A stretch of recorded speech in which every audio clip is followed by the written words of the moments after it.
Bonjour à toutes et à tous. On se retrouve pour l'analyse complète du quintet plus de ce lundi 26 janvier 2026, disputé sur l'hippodrome de Cagnes-sur-Mer, dans le Prix de Marseille, un handicap divisé de classe 2, sur le parcours des 1600 mètres PSF. Une course très ouverte, avec 16 partants, où la forme actuelle, le numéro de corde, la position dans le parcours et la gestion du rythme seront absolument déterminants. Nous allons analyser cette épreuve en profondeur, cheval par cheval, pour dégager des bases solides, des chances régulières et surtout des outsiders capables de faire exploser les rapports. Prenez bien le temps d'écouter jusqu'au bout, car plusieurs profils sont très piégeux, et la clé de cette course se joue dans les détails. Nous sommes sur la PSF de Cagnes-sur-Mer, une surface très particulière, où il faut savoir bien voyager, être capable d'accélérer sur 300, 400 mètres, et surtout ne pas subir le parcours. Sur les 1600 mètres, les numéros de corde jouent un rôle majeur.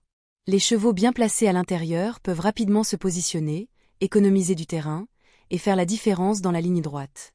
Côté poids, c'est un handicap très homogène, mais avec quelques chevaux du haut de tableau qui restent très compétitifs malgré leur lourde charge, et d'autres, bien placés en bas de tableau, qui peuvent frapper un grand coup. Voici une analyse des principaux chevaux.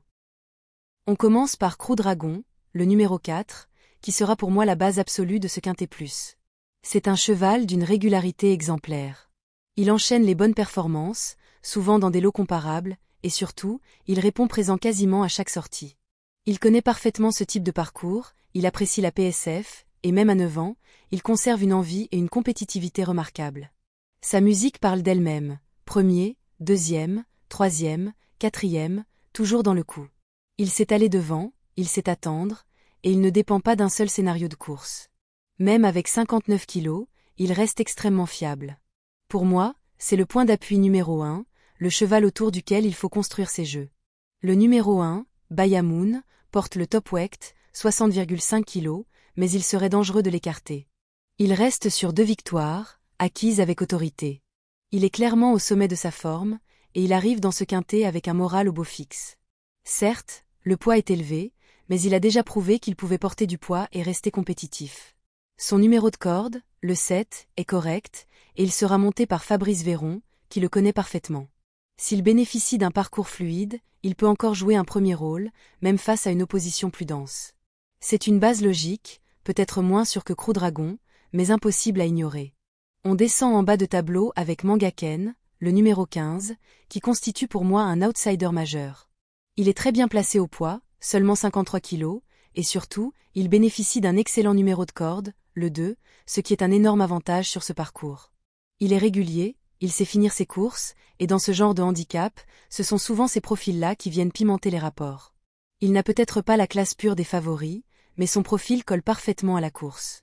À mon sens, c'est un cheval à absolument garder dans les 5, voire dans les 3 à belle cote. Le numéro 10, Khazar, est monté par Stéphane Pasquier, ce qui attire immédiatement l'attention.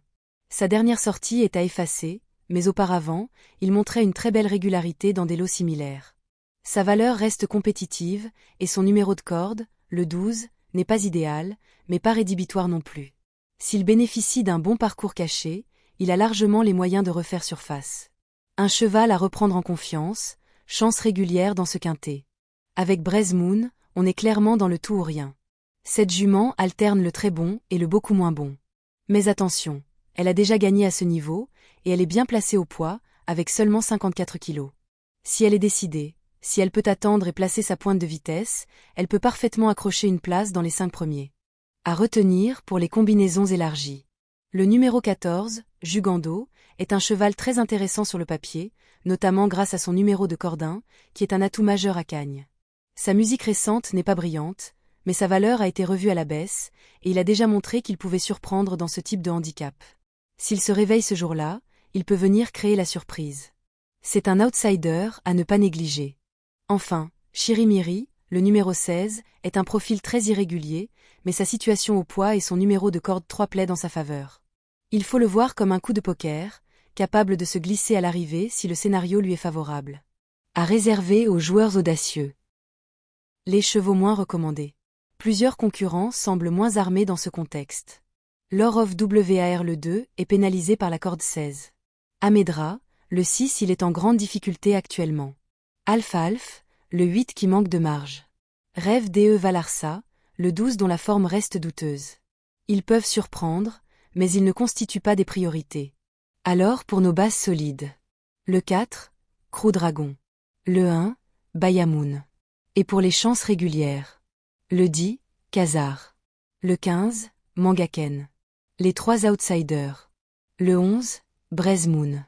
Le 14, Jugando. Le 16, Chirimiri. Le pronostic quintet plus ordre préférentiel. Le 4, le 1, le 15, le 10 et le 11. En cas de non partant. Le 14, puis le 16. Voilà pour cette analyse complète du quintet plus de Cagnes-sur-Mer. Une course très ouverte, où la gestion du parcours sera déterminante, mais avec 2 bases solides et plusieurs outsiders capables de faire très mal au rapport. Si cette analyse t'a été utile, n'oublie pas de t'abonner, de liker la vidéo, et de partager ton pronostic en commentaire. Bonne chance à toutes et à tous. Et surtout, jouez avec responsabilité. À très bientôt pour le prochain Quintet Plus.